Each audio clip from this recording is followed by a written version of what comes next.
Next question. Why do I feel heavy after eating a watermelon, and what should I do about it? I'm going to assume that by heavy, and I've experienced the same thing. When I first started eating a raw food diet, I'm like, okay, I'm just going to eat fruit. So I'm going to have a meal of watermelon. I like watermelon, but I've never eaten a watermelon. I've eaten a slice. Let me have a meal of watermelon. And after I ate it, maybe about 10 minutes later, I had to sit down and then I had to lie down because I just felt so drained, like the energy was just being drained from my body. And I didn't know what this was. And I did, just to make sure it wasn't a one-time thing, an outlier, I did it again, like a week later, same thing. I'm like, okay, what is it about watermelon that's causing this? It's good watermelon. It tastes great. So it's good watermelon. And I asked a very popular raw food educator at the time, what is this? And he said, oh, it's called Melon Belly.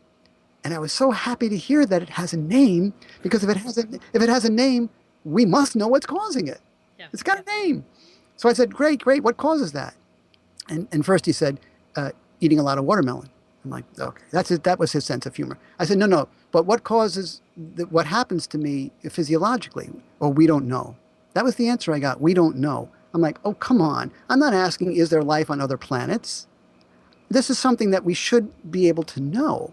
So then I did the research and I found out, long story short, what was causing it. It was just simply for me and a lot of others, a lack of enough chromium. This was before I started adding a green. This is what started me on the path to realizing that I needed a green powder supplement, something else in my diet to supplement that I could not get enough of what I needed just from eating fruits and vegetables. So when I took the chromium, and you'd have to take it a specific way for 2 weeks, and then you should never need that bottle ever again. Then I went to do the test. I went back to eating the watermelon, and I went and I ate the whole watermelon again. And I'm keeping my fingers crossed because I didn't like feeling that way. That was an awful feeling. Nothing, no problem. From that day forward, no problem. Now, when I stopped adding the green powder to my diet because I ran out, and I stopped adding it to my meals because I ran out, I forgot to order, I'm running around like crazy, and I realized, because time can pass us by sometimes very quickly, and I realized, wow, I haven't had any of the green powder in a while. I might start getting a muscle spasm, cramp, which means my magnesium level came down, and I'll eat some watermelon, and I'll start to get a little bit of melon belly again. Not as bad as I first got it, but I'll get it to a little extent. I'm like, okay, what's going on here? Oh, I haven't had any of my green powder in a month. Oh my God, where has the time gone? Like if I'm writing a book or something. So I get that back in, and then everything evens out again pretty quickly. So that's called Melon Belly. I have an article on my website about Melon Belly and the relationship with chromium, and we can post that link down below. Okay, great. Um, Next question is I have a friend she lives in LA, and she has candida. She's not raw vegan, but she's eating pretty healthy. What would you recommend for her to do, and how should she gradually make her transition to a healthier diet that will help her cure her condition? Right. Well, first I have to make a distinction. Um, we would be in big trouble if we didn't have any candida. We all need some of it, or else we'll die. Mm-hmm. So we all need some of it to help keep our gut flora balanced. It's when there's too much candida, there's an overgrowth of it, that we now get a condition called candidiasis. So it's candidiasis that she wants to deal with. We shouldn't be focused on just getting rid of all candida because that's a very bad thing to do. So what causes candidiasis? What causes an overgrowth of candida in the body? And it's good to know these things because if I just told her, here's what to do, well, that's not really helping to educate somebody because I think they should know why it happened in the first place so they can prevent it from ever happening again. Okay? And doctors don't tend to do that. They just hear, take this pill, and they don't tell people how to avoid it, partly because they're not really taught how to tell people how to avoid it. But the point is, people then come back, oh, I got it again, or whatever. So, what causes candidiasis? One of the mechanisms the body has of keeping blood sugar from going too high, if you don't have good blood sugar metabolism, is the body will allow candida, the normal amount of candida that you have in the gut, it will allow it to become systemic and to eat that extra sugar that's in your blood to prevent the blood sugar from going too high, and you can die from that. So it'll allow, in the worst case scenario, the candida to get in there. Now, when you start feeding a colony of candida, it's going to bloom. It's going to get big, and it's going to be systemic. Now it's in your blood. But from the body's perspective, that's the lesser of two evils. it would rather have you get candidiasis, which you can then deal with, rather than dying from too high a blood sugar level, which can be very, very, very, very dangerous. So that's one mechanism. Another mechanism is just bad gut flora, which allows candida to get out of control. So you get an out of balance condition in your gut flora, and there are things that cause that. So here's what you can do to prevent or to first get rid of candidiasis if you have it. And everybody who's ever done this, there's been people have been dealing with candidiasis for years, and they're taking the medications, and oh my God, I can't really deal with this. It can be cleared up in 2, at the most 3 weeks. I mean, that's rare. 2 weeks if you do the right things. Number one, you have to make sure your blood sugar mechanism is working properly. So maybe get some more greens into your diet, meaning more fiber. So if you're going to have fruit, if you're just eating fruit, if you know that we're designed for a fruit-based diet, start out the diet with some lettuce, then eat your fruit, and then eat some more lettuce. So in case you have a hinky blood sugar regulation system, this will add some extra fiber in there and slow the uptake of sugar into the blood, which will hopefully then, if candidiasis is being caused by the body allowing candida to get into the bloodstream to eat the extra sugar, now that won't happen. Chromium, again, just like with melon belly, which is a melon belly, I forgot to mention, is a low blood sugar, a very temporary low blood sugar condition. You might not have enough chromium. So you might be dealing with chromium insufficiency, or actually probably a chromium deficiency at that point. So you should take some chromium for 2 weeks and then get the green powder into your diet in case your chromium level was low. Number 3, probiotics. Just get some probiotics in there.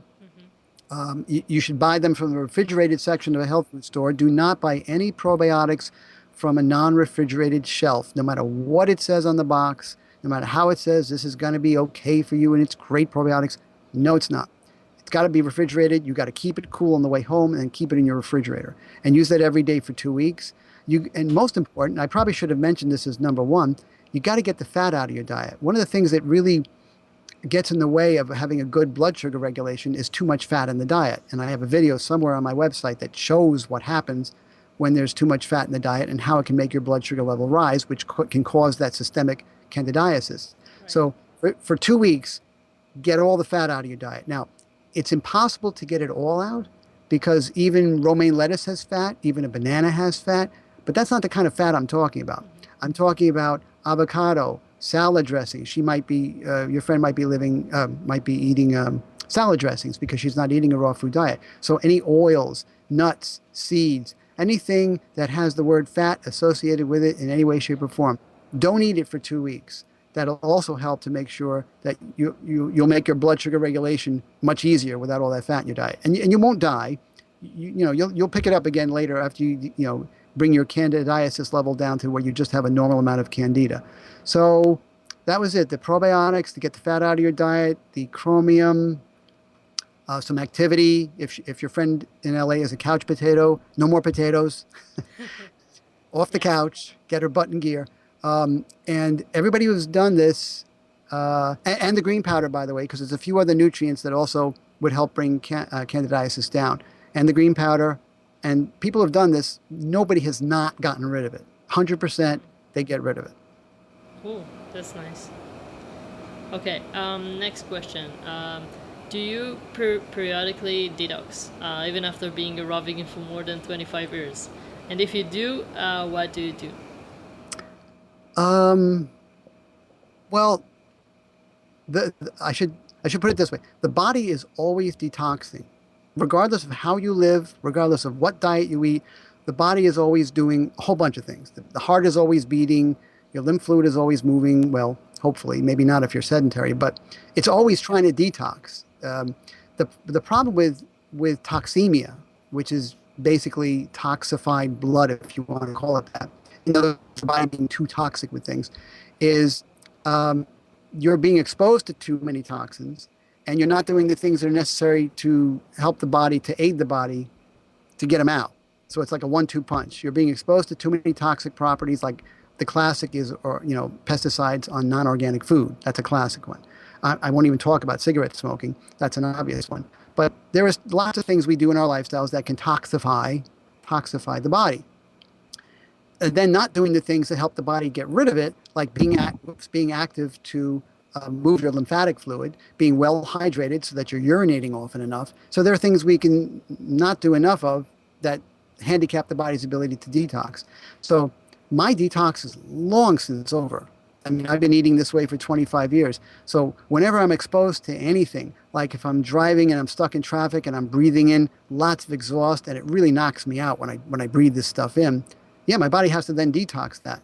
But my body is so clean right now that and it's functioning so well, and I'm not burdening it with anything other than that bit of exhaust that I'm breathing in at the moment, it is no problem. So it's always doing that. So it's not doing the kind of detox that most people go through initially, which can be pretty, I won't say horrendous, but it can be not pleasant. Yeah. um, so that's what you basically do. And that's why some people, when they transition, they see the light, they see the wisdom of it, and they transition too quickly, and their body starts detoxifying too fast, and it can really knock them out. So that's why sometimes a longer transition is more doable for most people. Now, I want to add one other thing to that. Does my body periodically detox? Well, I will say yes, in that if I'm exposed to something like that little bit of car exhaust or something that happened to me more recently, I was exposed to something that really knocked me out. My energy level probably went down 30, 35%, very noticeable. I'm like, what's going on here? Week after week after week, I'm not getting any better. It's the only symptom that I had, really, just super low. I didn't feel like doing anything. All I wanted to do was sit on the couch, watch TV. That's not me. That was the old me. The new me, I've got a lot of energy. So what's going on? It turns out I was being exposed to toxic mold. Night after night after night, it was near the head of my bed. The worst case scenario, a perfect storm. And I was breathing it in night after night after night. When I finally discovered it by realizing there was a water leak that was coming in and caused the mold under there, I'm like, okay, now I know what caused it. Well, what am I going to do to detox? I'm just going to leave it up to my body first. My body wasn't up to the task. Not because I'm not in good health, but because of what I was exposed to was something that I would never have been exposed to 50,000 years ago, 100,000. We couldn't have been exposed to that. I sleep in a house now, which is enclosed. It's got four walls and a ceiling, and there was a lot of toxic mold right there. So I wasn't outside. If there's mold outside, which there is, but you're sleeping outside, there's a breeze and it's not right there. And I was exposed to it for a long period of time. When we used to sleep outside, we didn't sleep in the same place more than one night. Yeah. We didn't have homes. We roamed. So we weren't even sleeping in the same place. So if there was mold there that you were breathing for one night near the tree that you were in or under or whatever, no biggie. Me, weeks at a time, toxic mold. So my body was not up to the task. So I had to help it. At first, I had no hunger, and my hunger went away for 24 days. I didn't eat for 24 days. I was okay with that. It's what my body wanted. The 25th day, hunger came back, but my energy really didn't come back. So I was still dealing with it. I felt a little better, but still dealing with it. Oh my God. So now my body is going to wait until it refeeds, until it can do another long fast. That's not good because normally I should be able to. I fasted in the past for a couple of days, 7 at the most, to deal with something that I was exposed to, like a pathogen, a virus, bacteria, or something. But this was really bad. So I had to end up doing something that's unnatural to deal with this unnatural exposure. So I did it with taking some essential oils and grapefruit seed extract. And now I'm back to my old self, and it feels so good. But the point I'm making is that in our modern environment, we can be exposed, even the healthiest person can be exposed to something that's unnatural for us as human beings that we would have never been exposed to 100,000 years ago. So we have to do something equally unnatural to deal with it, like to take some essential oils or grapefruit seed extract or something like that. So, but again, you do this with counseling to find out what it is that you should do, or if you have to do anything, maybe all you need to do is fast, because some people are afraid of fasting. Oh no, if I don't eat, I'll die. No, if you don't fast, you might die. So there's a retraining of paradigms that people need to think about to get healthy. So sometimes that might all you need is adding more nutrients to your diet, fasting if the body is calling for it, and hopefully you don't need anything more than that. You don't need to call upon anything unnatural to deal with it. So that's just something to think about when we're talking about detox. Great. That's good. Next question. How do you deal with food poisoning when you are abroad as a raw vegan? So she's before she went raw vegan, she used to eat rice and it would help her. But now she's as a raw vegan, she doesn't need it because we need to cook it. So she ate the rice to help deal with food poisoning? Yeah. Ah, okay. Well, okay, that may help with the symptoms, but there's things that you can do that's actually more helpful than that. You won't feel as good, but the key is to get rid of the food poisoning. And sometimes getting rid of something means you're just not going to feel as good as if you took something to make you feel better. Now that thing is just going to hang on a little bit more. That can happen with cold remedies. So you have the symptoms of a cold and you don't like them, so you take cold remedies. But now it's just going to make the cold last longer because the things that you were feeling bad about that were making you feel bad were actually part of the healing process, but you stopped them from happening, like the coughing and the sneezing and the mucus, and you did all these things, and your body's like, what are you doing? I want these things to happen. Don't bring down your fever. I gave you a fever for a reason. What are you doing? So we get in our own way sometimes when we don't know what we're doing.